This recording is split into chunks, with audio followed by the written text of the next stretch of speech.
Like we want to capture moments, like real moments, like, like real moments that mean something, that when you get that Boston in spades, like, that look on people's face when, like we want all of that. Like we want real authentic moments. All right. Welcome to another episode of the Black Shutter Podcast. My name is Idris Talib Solomon, and I'm your host. And today we have with us Steve Jones, who is the founder of Pocstock, founder and CEO of Pocstock. Pocstock is a global stock media platform that unapologetically focuses on people of color. Pocstock is on a mission to change the way the world sees Black, Asian, Latino, Indigenous, LGBTQIA+, differently abled people of color, and the way we see ourselves by making sure everyone everywhere has access to positive, beautiful, and authentic images of people of color. Steve, welcome to the Black Shutter Podcast, brother. How you feeling out there?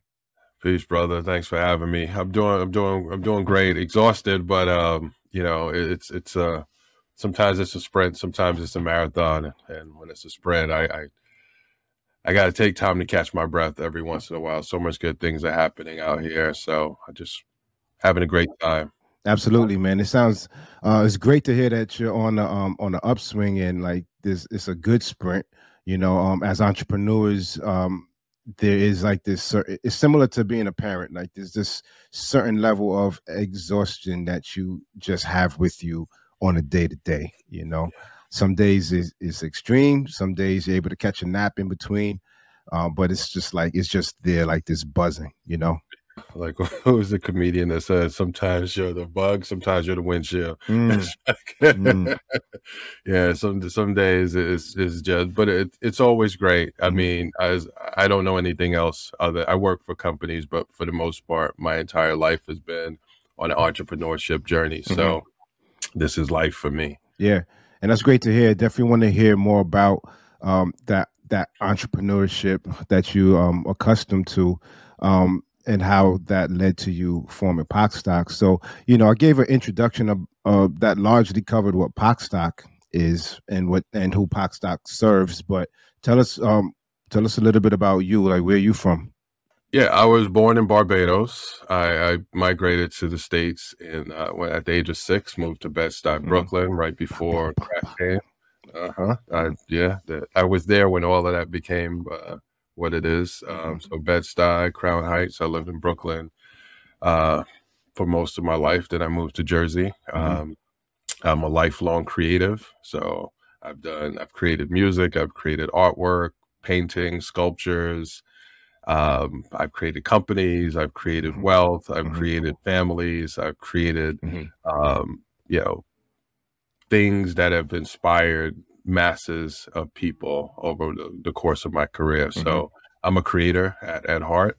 I'm not the world's best photographer, which is, why I'm thankful that you would have me on your platform, because I get to be surrounded by such an amazing network of photographers in my current job. But I've done everything from music to, any other form of creative expression. So right now I get to create wealth for people around the world, people of color, our photographers.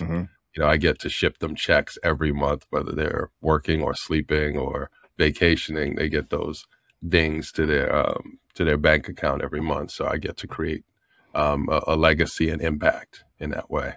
I mean, I'm sure a lot of photographers listening, hopefully your ears perked up when Steve mentioned he's shipping checks regularly. That's something that I want to make sure photographers out there, working photographers, freelance, contract, whatever, understand a little bit more about Pocstock and how they can get involved. All right. And I know that you're not a photographer. You said you're not the world's best photographer, but the purpose of Black Shutter is to bring awareness and resources to photographers, especially photographers of color, so that we can level up and, make the best use of our career as possible. So the fact that you have a Black owned, stock photo agency, I think is very important. So what is your connection to photography? So as an artist, I've always used photography in my work. So I've designed campaigns for some of the largest Fortune 500 companies. My first, I used to design websites, marketing campaigns, social assets, apps, things like that in my last company. And, one of the challenges was trying to find good quality stock photos featuring people of color. So I used to have to do my own photo shoots or Photoshop different images together, take one black person from here, one black person from there, put them together so it can balance out the group and, balance the lighting to make it look like it's so authentic and things. So those are all the things that we had to do for 15, 20 years before there was a Pocstock. But yeah, back to what you just said before, we have a similar mission when it comes to photographers. Like a lot of photographers in our network, would they start off only working on assignments, only working on projects, client work, brand work. And then once they realize that all they have to do is get a model release signed, and then they can use that image and make money for the rest of their lives. Imagine a recording artist who only gets paid at the time they're recording something and never gets paid royalties as it gets popular on the radio, as it's being toured, as people are doing covers. Which happens a lot. Yeah. Yeah, that's how photography is. If you only want to get paid while you're working, then stock photography is not for you, right? If you want to shoot something once, a lot of these stock photographers, they shoot something once, and for years and years and years, every month, every couple of months, whatever frequency, they're getting a check in the mail. They're getting a ding to their bank account. And that's what I really try to talk to photographers of color about, is that I like to work smart, and we have a lot of really creative photographers out there shooting some really dope content.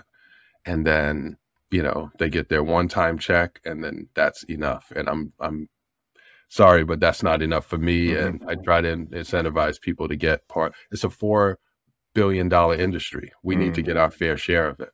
Man, that's great to hear, right? Because one thing that has been inspiring me so much since starting this podcast is sharing as much information as I learn it, like whether it's on a recorded conversation, or when I'm in events with other photographers.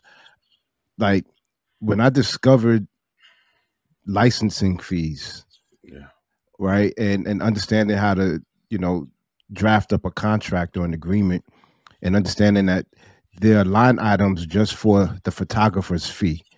And the photographer's fee is what it costs to make the images, right? Right. But then there's another item just for licensing. And the licensing fee, I realized a lot of times was more than the photography fee. And for those who are not familiar with the licensing fees, it's basically like you pay me to create the images. Once I create the images, now you have to rent them from me. Right. And once that rental period is up, 1 year, 2 years, 3 years, if you still want to use that image, you got to rent it again. Right. Exactly. So now understanding that there's also, getting people to sign the what do you call it, the model release form. The release forms. And then you can potentially just sit back and have those images make money for you down the line. Those are great strategies to just get more money coming into your pocket.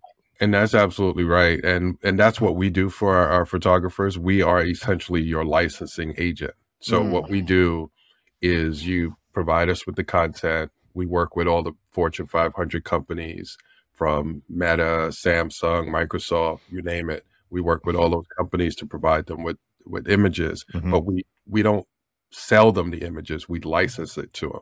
So we give them the rights to use it in their ads, in their marketing collateral. And if they want to do something out of the norm, let's say they want to create a billboard, and they want that billboard to be up for 6 months, that's a totally separate licensing fee, right? So we go out and we secure these licensing deals for our photographers.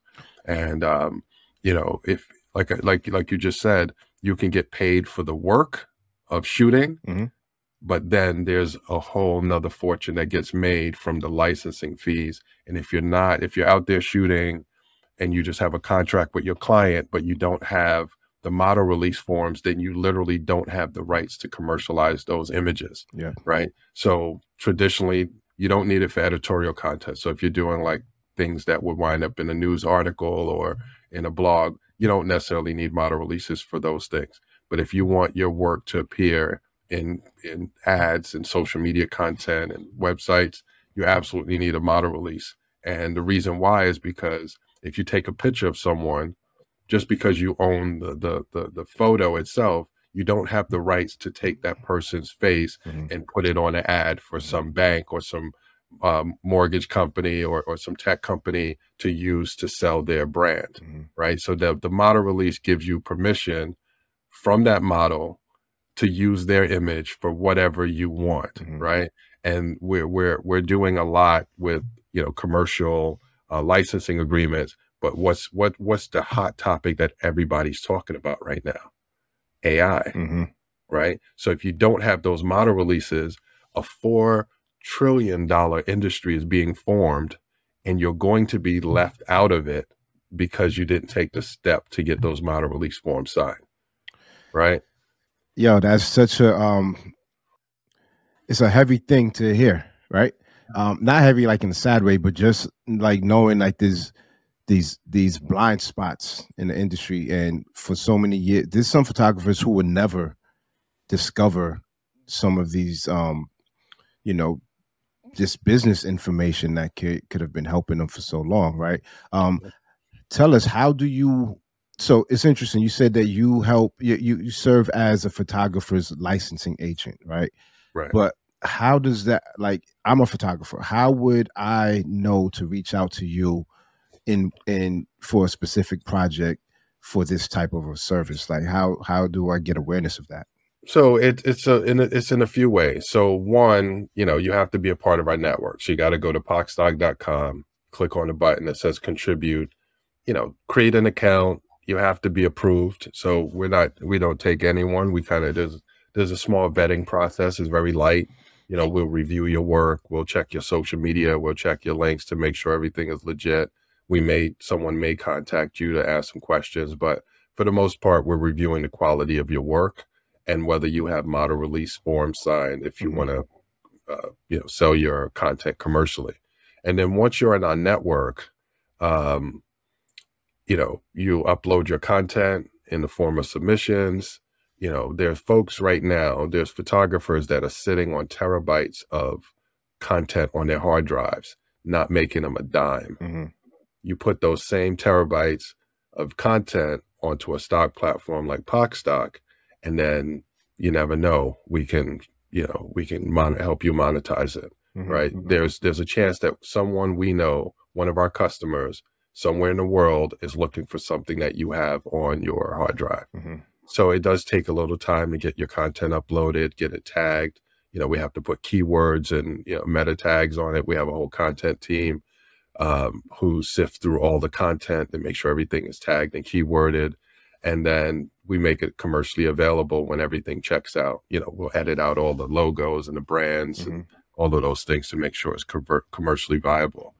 The second thing we do is, outside of licensing, making the content license available for licensing, we hire photographers from our network. So if you're part of our network, we have over 800 photographers across 60 countries.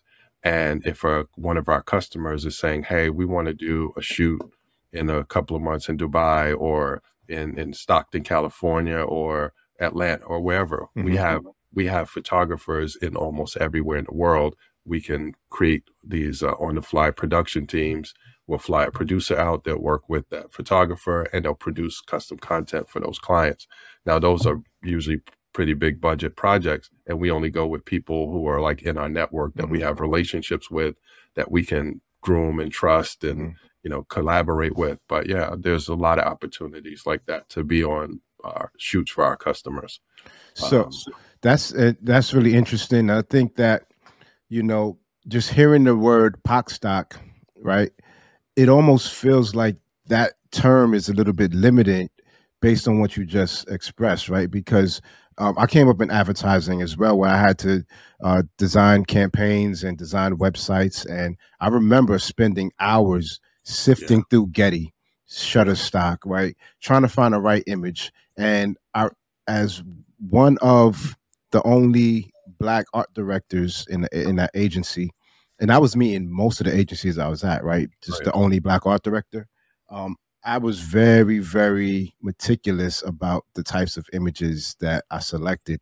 I remember I had to find some images of some like young black teens like hanging out or whatever, and I saw like I stayed away from images of them playing basketball, right? Because Yeah. I'm like, is this going to Stereotype. be a stereotype? Or Yeah. images of them on the couch playing video games. It was like, maybe that's another stereotype. So I'm like trying to find what I wanted to consider like normal photos that were that not images that A the total different media, story. yeah, that just Yeah. shows us doing things other than what we've been perceived to do.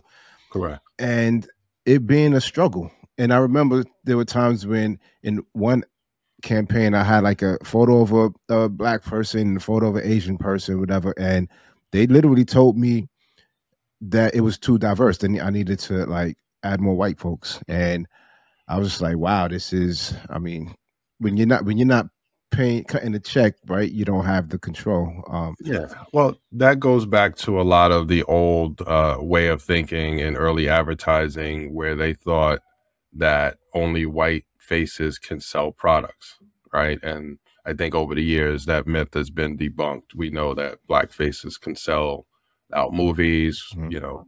There was, you know, there's always those stereotypes that only a certain look and feel can sell products, and it's Mhm. just not true. Yeah. So they just didn't have the confidence that, you know, melanated faces could help sell products. But, you know, that's no longer the case. I think people realize that diverse audiences are the fastest growing demographic in the U.S. and 4 trillion a year in spending combined, and they need to, you know, market to us in an authentic way. The number of black art directors and agencies hasn't changed, but the focus on diversity has changed. Crazy. I'm not surprised. Yes, it's a pretty sad thing, man, and it's especially in an industry that could be so brutal, you know. Yeah. So it's like on top of working a grueling type of job, right? With your time does not belong to you in advertising. Sometimes Right. it's like, you know, if you need to stay late at work, you gotta stay late. If you gotta come cancel your weekend plans, cancel Yeah. weekend plans. So doing all of that on top of sometimes not feeling comfortable or safe is like a bad combination, man. So I ran an agency for 15 years, so we usually just call it agency life because when people come into an agency, it becomes your life. It's a lifestyle. It's yeah, not a job anymore, yeah, right? yeah. So I get it. You know, so for a few years, I remember hearing a few photographers who in the earlier days made a lot of money in stock, like Yeah. a lot of money. Like that was, you know, they were just caking off, right? So, and then I started hearing them talk about how is stock is dying. So for, you know, my photography career, stock, you know, contributing to stock agencies never really was a consideration for me, you know, because Yeah. I was hearing that stock is dead. But for you to create the Pocstock is about 4 years old now, right? Yeah. 4 years. Correct. So for me hearing and feeling like stock is dying, and then here comes this brand new stock agency.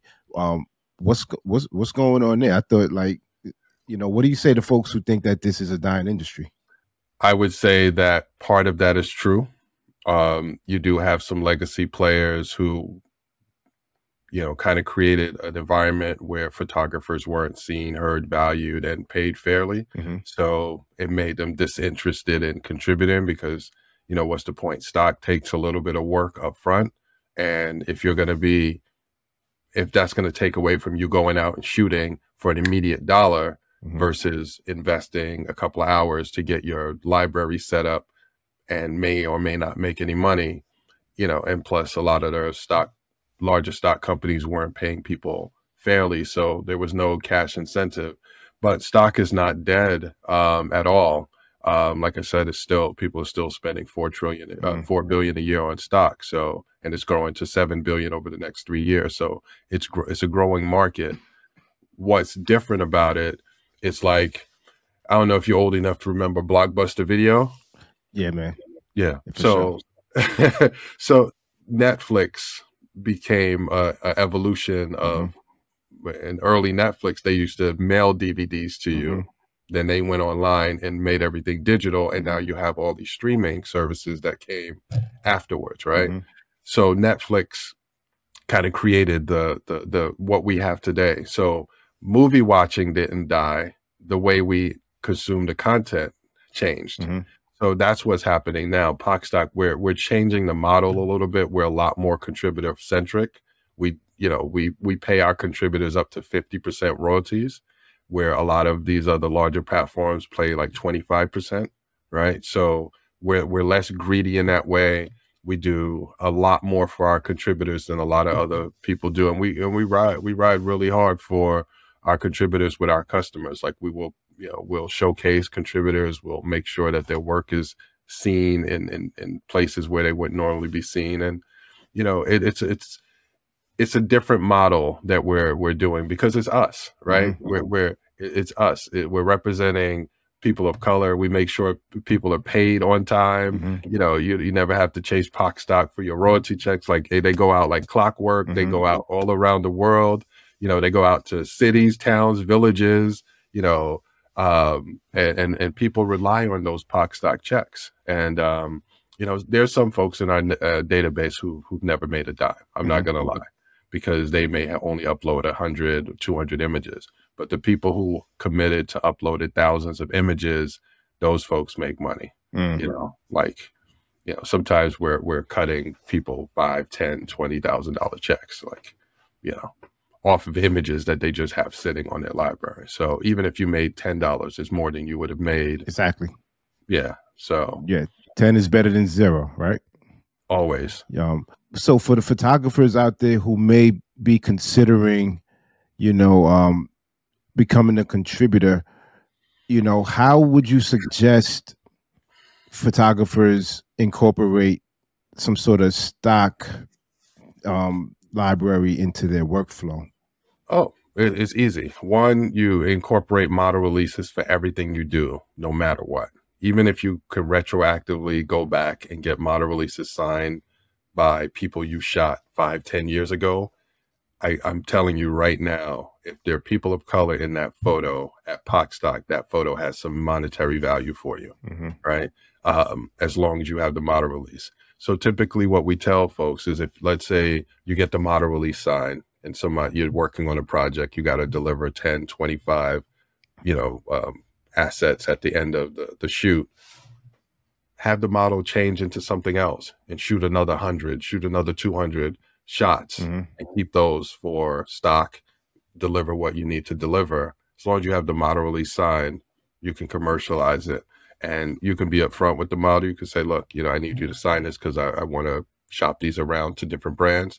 However you want to do it. There's nothing that you need to kind of keep secret or whatever. You can definitely tell people that you intend to use some of the images for commercial reasons. And some people say yay, some people say no. But that's what it is. Include the model release and you can go to Pocstock. If you need a model release, you can use ours. We have one that anybody can use. I see they even have model releases, like a model release app, things like that. Like Easy Release. I think it's called Easy Release or something. There's a couple of model release apps. We accept those as well to digitally sign those. Dope. Yeah, and that's it. Just include model releases in your workflow. Shoot more content than you need to deliver, and every shoot you get extra content. And if you build your library into the thousands, there's definitely a way to monetize that immediately. Nice. This is great education. Because you and I have been connected for a while, right? We've been connected sometimes during COVID, and we've had a few offline chats about having like some sort of formal discussion. So I'm happy that we're having this discussion now. But you and I didn't actually meet in person until a few months ago, where Pocstock actually casted my family for a photo shoot. I'm not going to give the details of the photo shoot, but you casted my family for a photo shoot, and my son was actually one of the main talent. You know, so I thought that was pretty dope. And when I discovered that you all did work outside of just stock photos, and I know that you're a diversity partner with a lot of agencies and Yep. corporations, and I was like, oh, this is actually really dope. And I felt like it was a dope business model to implement into stock. So even that, they say you should have multiple streams of income. So within this company, there's multiple streams, multiple ways that you are generating money and awareness. So I think that's pretty dope. Yeah, absolutely. And for us, when we think about being on a mission, like we're not just a for-profit company, we're on a mission. Um, and one of the things we do is make sure, if you remember on the set, most of the people there outside of the client Mm-hmm. were people of color, Mm-hmm. right? The main talent, the Mm-hmm. the photographer, the creative director, front and back of the camera Mm-hmm. were people of color. Yeah. So we make sure this was a huge commercial shoot. So, it was a lot riding on it. And we make sure that as we climb, we're pulling people up with Mm-hmm. us. Right. Mm-hmm. So that's our way. And a lot of the talent, that was their first time working on a big commercial shoot like that. And, now they have the experience. Why do a lot of Black photographers not get the chance from these agencies to be on these large commercial shoots? Is because they don't have the resume yet. Mm-hmm. And a lot of these creative directors, a lot of them may be white, and they work with who they already know can deliver the work. Mm-hmm. And sometimes, no matter if you're Black or white, if you got your go-to people, you're going to go to them when you have something serious, and your job is on the line, your reputation is on the line, the client's budget is on the line. You're going to go with who you know. But we make sure to give opportunities to new people, Mm-hmm. maybe undiscovered, but are dope. And we're not just like, taking it for granted. Like our reputation's on the line too. Yeah. So we want to make sure everybody's tight, but we give people those opportunities that they may or may not get on their own. Right. So that shoot was a good example. If you can remember the vibe, like everybody was included. Nobody's walking around yelling at the talent. Nobody was treated like they were less than because maybe you were a PA and not the creative. No, everybody was treated with respect. Everybody, like that's how a Pocstock shoot goes. And it's because it's us. It's for us, by us. And we're going to treat our creative talent in ways that they've never been treated before. What was interesting about you all being on set, there were details within the photo shoot that felt very organic. There were certain activities that the family participated in that that were for the culture. Oh, yeah.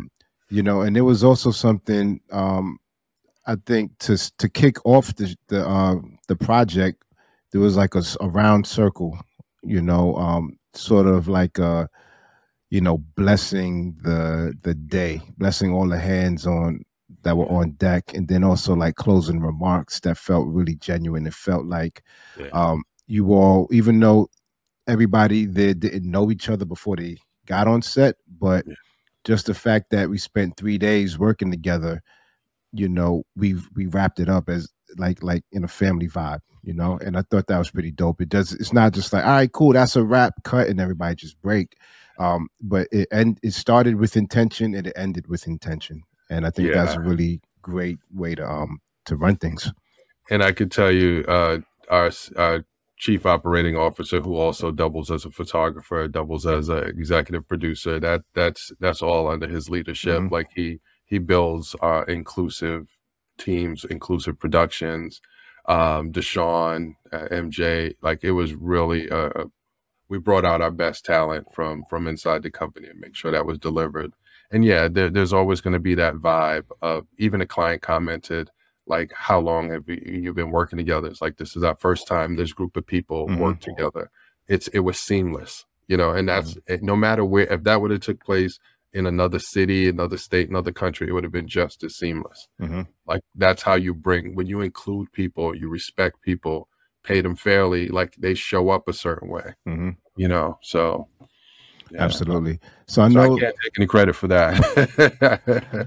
I mean, but it's also part of the vibe that's being set, right? You set the tone, and I think sometimes, as a leader or as a visionary, or as the face of something, it trickles down, and if the vision and the vibe is not right at the top, it's going to trickle down, Yeah. and it's I've going to been in show companies in, like yeah, that. it's going to show with the people that you work with and who work for you, Yeah. Everything I've done in my life led me up to this moment. hmm So I'm bringing everything that I learned, for good or for bad. I've ran companies, I've led companies before. I've taken all of those experiences and I've kind of brought the best of it into Pocstock. hmm And I have a really dope team that are just strong, they're passionate, they're leaders. Like, I only hire entrepreneurial leaders. Like, hmm that's who I hire. Pocstock will run just fine if I show up for work or not. And that's because these folks really know what they're doing. They're committed to excellence, and they're committed to making an impact, for us and all of our contributors, all of our customers. We have 207 investors that are betting that this is going to work. So, it's it's a lot, but this is turning out to be a really great year. So I'm hoping everyone will, sign up and become a contributor, hmm be a part of our ecosystem. It's not a snap of the finger. All of a sudden, you're going to be a $1 million check, but we will make sure that your content is cared for. We don't own anyone's content. That's another thing. A lot of photographers think if they contribute to a stock platform that we somehow own it. No, you maintain ownership of your content. We just help you monetize the hell out of it. I mean, I'm sure most working photographers out there are open to having some additional form of generating some money. The photography scene has exploded. The fact that cameras are more affordable and more accessible is one, and then the talent has increased. Like, it's just amazing how many beautiful images we see on a daily basis, and we actually take them for granted. Yeah. We take them for granted because they're so accessible. And I remember just having this feeling of like, I may have worked on. I remember I was like at a stoplight, right? People were about to cross the street, and I pay attention to how people use their devices, right? And it's like almost any free second people have where they're not actively doing something, their phone comes out, right? Yep. So we'll be at a red light, and it's only going to take about 15 seconds, 20 seconds for the light to turn green so that we could walk, right? But that 15, 20 seconds, taking the phone out, and I see people go on Instagram real quick, and they'll see an image, double tap it, and keep moving, right? Yep.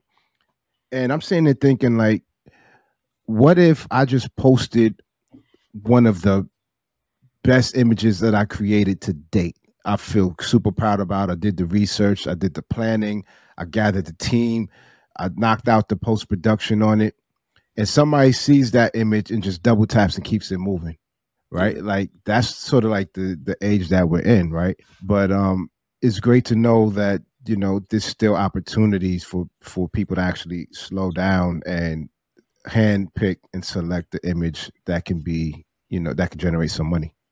Yeah, and I'll say this too, and going back to something you said earlier and how it ties into that. One of the reasons why the stock industry kind of took a hit is because as people of color became more of a focus, you know how we are. We like real, we like authentic, we like things to kind of feel. We like that vibe, right? Mm-hmm. And if you want to market to us and you want to advertise to us, your content got to have a vibe to it. It got to have a certain, It can't be fake. it can't be fake. And a lot of the early first couple of decades of stock were just goofy people smiling and giggling, and just who smiles at a funeral? Who smiles when they're doing their taxes? Who smiles when they're doing their homework? Like it didn't resonate with us. And now that we're about to be the largest demographic in this country, it's like you got to really pivot how you market and advertise to us. And it has to have some real authentic vibe to it. And a lot of people who are, traditional photographers, they don't want to do all that goofy, cheesy stock stuff. And we don't want it.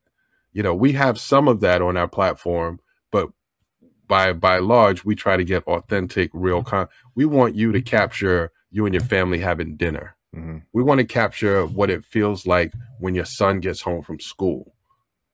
We want to capture what it feels like when you pop the question to somebody you've been loving on for years, and now you're ready to we want to capture moments, like real moments, like real moments that mean something, that when you get that Boston in spades, that look on people's face when we want all of that. Like we want real authentic moments. We don't want the cookie cutter, overly posed, overly made up. We want people like how they roll out of bed in the morning.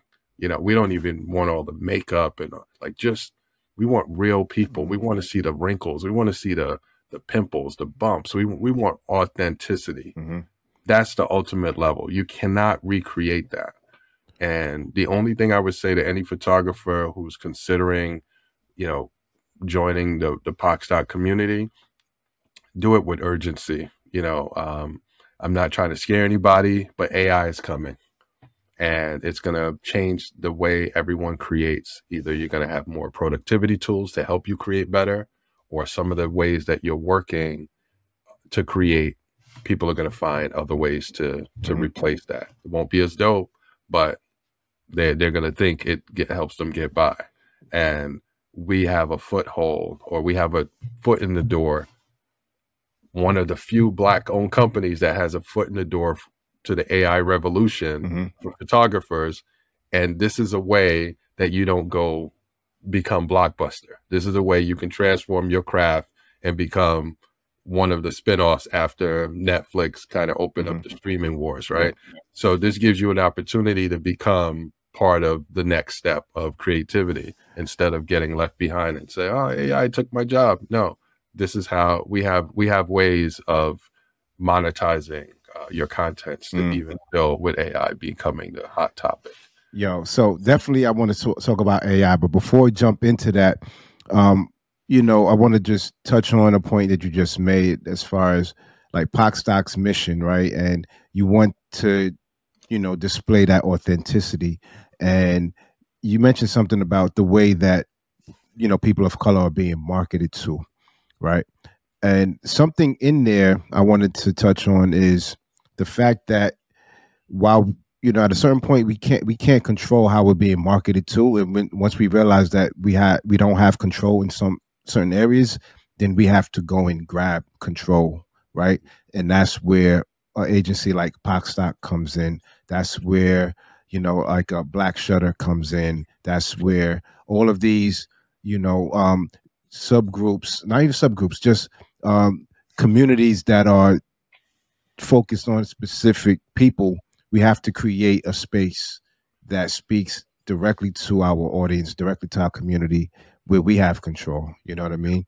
Because we can't just sit on the sideline and be upset that things aren't reflecting us. If we see that there's a gap and we're not being reflected properly, then we have to, it's our responsibility, especially if you have the tools and you have the means and the capabilities to do it, then it's our responsibility to fill that gap. Absolutely.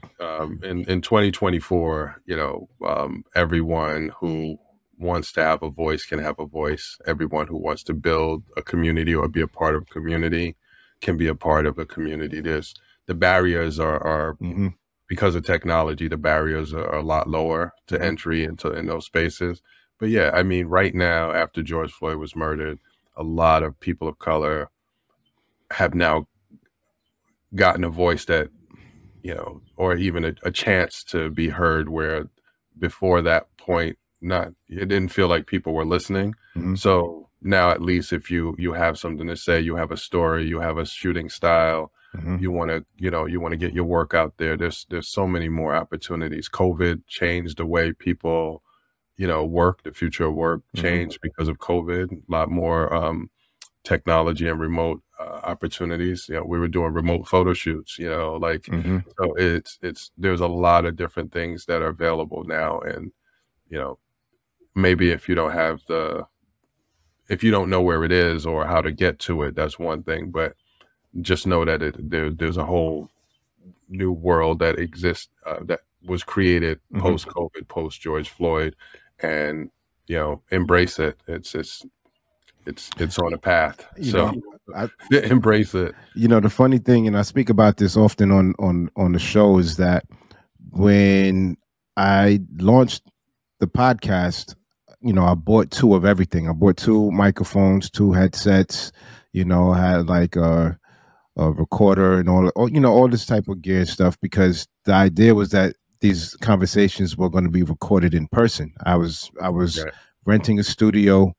I had a studio space where all the interviews were going to happen. And then about a month or two after I launched, uh, COVID happened, and I was like, all right, I got to shut down the studio.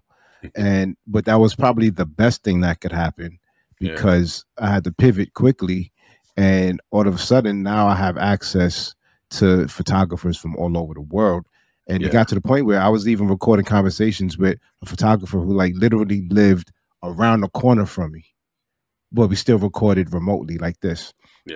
So, to your point, we have to pay attention to how circumstances might change our plans, but it's not necessarily a bad thing. You have to learn how to adapt those changes into your workflow. And, AI, there's so much going on with AI, right? And there's a lot of, integrity issues. But there's also a lot of creative opportunities. And right now, I I I like AI as a tool, and I hope that I'm using it with integrity, because there's a lot of stuff going on behind the curtain as far as, well, where's AI referencing images, where's AI referencing text, right? Then it needs something to gather its data. It does. It needs something to gather its data. And, one of the things that we're doing is we're working with some AI companies to provide them with the data in the form of images, in the form of metadata, things like that. So that's an opportunity to generate instant revenue from images that are just sitting in your library collecting dust. But yeah, one of the reasons why AI hasn't taken over everything yet is because there's legal issues, right? So a lot of the AI platforms were trained on publicly available data that they don't have permission to use people's photos. So there's been some cases where AI may have created a generative image of someone's face, and the likeness is so striking that that person says, I didn't give you my permission to use my face. And then the lawsuits happen. So no one wants to be sued in those cases. So especially when you can go license a similar image for like a couple of $100, it's not worth millions in lawsuits over a photo. So that's why AI hasn't just rocketed yet. But once they solve the legal challenges, then AI will proliferate every aspect of our lives. I think it's clear that AI is not going anywhere. It's not. And for the folks who are, super opposed to it, I get it. I get it. And I also feel like, but at least understand it. At least see how it works, learn how it works, so you can identify when it's being used, So there's AI is a umbrella term for machine learning, and there's so many different ways that AI can be implemented. You could have, in our space, is AI would be generating images, generating metadata, generating things like that, learning from a data source, and then predicting, I have a model that predicts output. But AI is going to be a part of everything. So when you go to the doctor, instead of just getting the doctor's opinion, AI may analyze the results and predict how what condition your health is in. AI is going to be in courtrooms to help with sentencing. AI is going to be in classrooms grading tests. AI is going to be writing legal contracts. So lawyers you may not need a lawyer. AI can generate anything that it learns from, right? Yeah. AI on its own is just a bucket, and you have to fill it with information. It learns from that, and then it can replicate whatever you teach it. So I would just say that in our space, you're going to have a lot of creative tools. There he is, Young King. AI, we're going to have a lot of creative tools. You know, people are going to be making entire movies with AI. You know, like I was reading something where Tyler Perry was going to open this $40-50 million studio in Atlanta, expand it. And when he saw what Sora did in terms of generating live video, he shut that project down. Like the way that how accurately it created video, he shut down the movie studio project, expanding the movie studio. So creators are going to be using AI to generate everything you can imagine. But they're always going to need data. They're always going to need more and more data. And original concepts, right? Like AI, it will be able to generate a story for you, but I mean, who knows how smart it's going to get? It's going to continue to get smarter, but there's still something about the human experience that humans create when we're able to pick up on nuances and emotions and nuances and facial expressions and things like that. But at the same time, at the rate that it's improving, who knows? The rate that's improving is the thing right there. Yeah. So I think it's important to at least be paying attention to how it creates, how it creates the results, so that we can pick up on those nuances. Yeah. All you have to do is tell AI, analyze 100,000 movie scripts of the past 20 years and write me something with this plot line, these characters, these stories, and it'll be able to do it because it would have learned from what people have already written. That's all it takes. It just needs the inputs. So yeah, that's why a lot of people are just like, I don't know. Well, you know, I was part of the music industry back in the day, and you know, when music went from vinyl and tapes to CDs. And streaming, you know, with MP3s and things like that, the music business was very reluctant to embrace digital, and then iTunes came and, you know, fill that gap. So either you're going to be a part of progress, or you'll get left behind and complain. I mean, it's the same thing with photography. You know, went from painters were like, nobody's going to use cameras. Painting is the way. So then cameras came and photos came. Then it was like, film is the way to go. Nobody's going to use digital. Now digital came. Then it's like, digital is the way. SLRs, nobody's going to use mirrorless. Now mirrorless is, you know, so it's like we can be stubborn and not adapt to the way things are changing, or we can, again, learn it.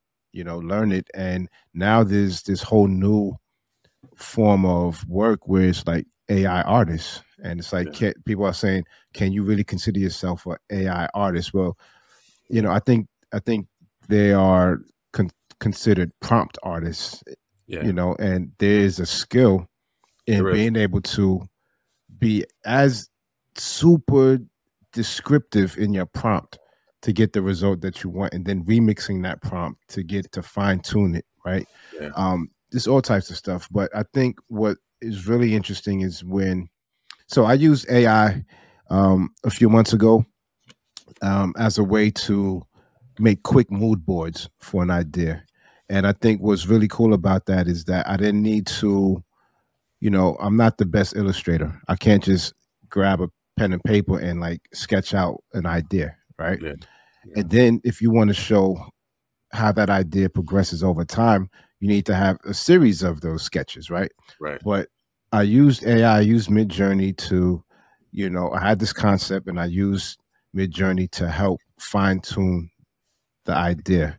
And I kept altering the prompt and adding more stuff and taking things away and until I started creating a mood board that represented the idea that I have.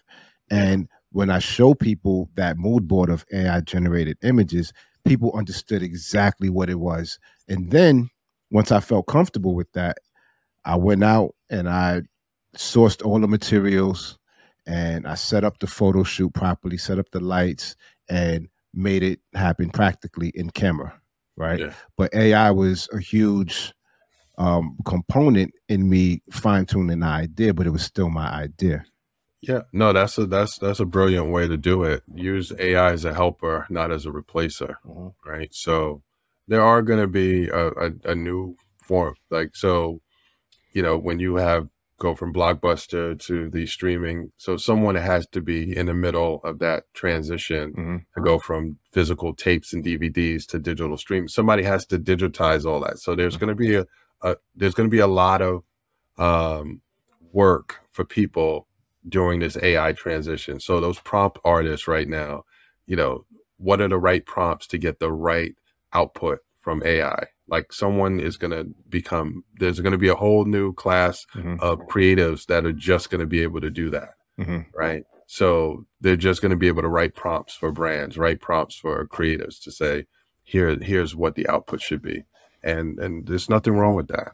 I know we went off on an AI tangent, right? Okay, my bad. But no, it's cool because that I just realized what was happening, right? So now I want to bring it back, right? And because it is an important topic, right? Like when we both spoke about like working in agencies and having to source stock imagery and not Yeah. seeing images that reflected you know um average black folks, right, doing average things, right? Right. It was always stereotypical images. So there is still a dilemma within the world of AI being able to get certain features and details right when it comes to people of color. Right. So how have you positioned Pocstock to, I guess, mitigate those differences, that AI has not been able to recognize? Yeah, no, so that's what I was saying. That's where one of the revenue opportunities is that we created for a lot of our contributors is we work with these AI companies to provide them with the data to get people of color right and we obviously we monetize it. We license the content to AI companies so that they can get diversity and get certain racial and cultural things right. So if I'm a contributor and one of my images was used in an AI research study or something, in that Training. realm, Yeah, right? Uh, does that mean that as a contributor, I get like a cut of that monetization? absolutely. So there's the integrity part that a lot of Yeah. folks have felt has been missing in AI. Yeah, no, that we like I said, we're contributor centric. So we wouldn't have done it if there wasn't a way to. We held off doing it until we had a good model Hmm. where our contributors would be able to be compensated. Hmm. None of the folks whose images are being trained with AI are compensated. But our in our model, we compensate our contributors for anything that gets submitted for AI training for sure. So that's interesting because you have your library is predominantly people of color. So Right. that's it's Yeah. almost like if any AI wants to any AI platform wants to get their details tightened up, then you're like a premier place to go do that, right? Correct, and we're the largest black-owned stock company. So um, our library is we're going to be at 500,000 assets in the next couple of months and Hmm. 1 million by the end of the year. So we have a lot of data, a lot of images, and a lot of metadata that we can monetize for our contributors. That's great, man. That's So great. right now is a perfect time because right now we don't have a lot of, not to say we don't have a lot of competition, but there is no other Pocstock. Mm-hmm. Like there are other companies, but they're not doing what we're doing in the way that we're doing it. Mm-hmm. So it's perfect time for people to come on board. AI is another gold rush. So whoever's at the forefront, which is not usually people that look like us, are going to benefit from this $4 trillion industry that's being formed over the next 6 years. Mm-hmm. So that's great. It sounds like you all are thinking about you're thinking long term. You have a long term plan and with not just the stock library, but also um, serving as a diversity partner for large corporations and agencies, and then also throwing your hat into the AI circle. I think that sounds like you guys are really thinking holistically about how you can impact the image this industry. Yeah, absolutely. From the start, we took a holistic approach, and AI is just another layer of that. But we do consult with a lot of these Fortune 500 brands and agencies because if you think about it, they don't necessarily know us as a culture, right? So it takes someone from inside the culture to really help them avoid stereotypes, avoid using the same harmful images that may not, nothing malicious, but if it's not your culture, you may not know those little artifacts. You may not know those little nuances that somebody from inside of that space, whether it's, the Black community, whether it's the Latino community, whether it's LGBT, QIA plus community, like there's certain things that goes on in certain communities that you won't really know unless you're part of it or adjacent to it on a regular basis, right? So, and a lot of these folks who are making creative decisions don't take the time to get to know us the way we want to be portrayed. I grew up in hip hop, and it's a part of it's in my bloodstream, right? Yeah. And I'll tell you firsthand, I don't know what's going on today, right? I have no idea what's going on today. But I think it also, so you can't just say, okay, we need something that represents hip hop. It's like, well, now you got to be specific. Yeah. Right. And I think it takes people who are part of that culture to understand it and also to raise their hand and say, listen, I don't know how to, accurately represent this, but we need to find someone who does. And I think so part of that responsibility is knowing what we know, knowing what we don't know, but knowing where to find it, the information. Yeah. And fortunately for us, when we get on the Zoom call with a lot of these teams, a lot of them are all white creative teams. They've been, surprisingly humble and cool about it. Like, look, we don't know, we want to do this, but we don't know what we don't know. And then, my partner, Deshaun, and I will kind of workshop some things and we'll create, not programming per se, but, we're part of the process that influences what people will move forward with or what they may rethink, or, we're like a sounding board, for a lot of these teams who may or may not understand what goes on in our cultures, what goes on in our communities, what our creative process is, what our triggers are, what things that light us up as consumers, why do we like certain brands? Like they don't know those things other than market research. They don't know it from personal experience, so we're like their inside inside information, inside we bring them inside of the culture in that way. So, and it's really good because the more lights that we turn on, the less mistakes that get made when it comes to dealing with us, the less stereotypes, the more people are aware of how to navigate certain cultural waters with us. And, it's a real sensitive time out there. People are very sensitive over a lot of things, and people just want to get it right. They don't want to get sued. They don't want to be called out. So, we help them with all of that. Yeah, absolutely. So, you're the largest. You're the largest black-owned stock agency. You and I, we both spoke about like being in these firms, these large agencies, being like the only black person in there.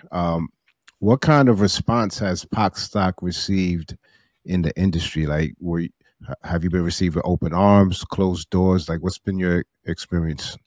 It's been a mix of both. So in general, it's usually a arms wide open approach. People are happy that we're here. It's welcome into the, let's work with you. Let's get going. Pocstock is dope. We love what you guys are doing. That's always great.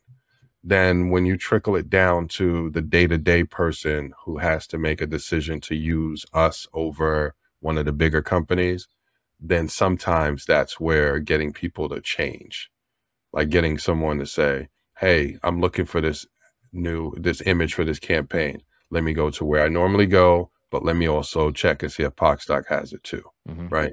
That part takes more time. It happens, but that part takes more time. But we've been on calls with major brands that everyone uses, and within 20 minutes, we're talking, hey, let's sign a contract. Like they're to the point where they want to bring us on.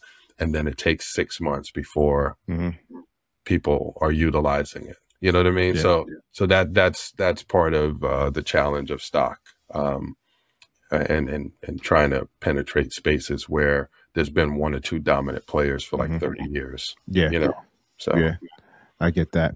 Yeah. So sort of in closing, what is one message you would like to leave with, our audience as far as,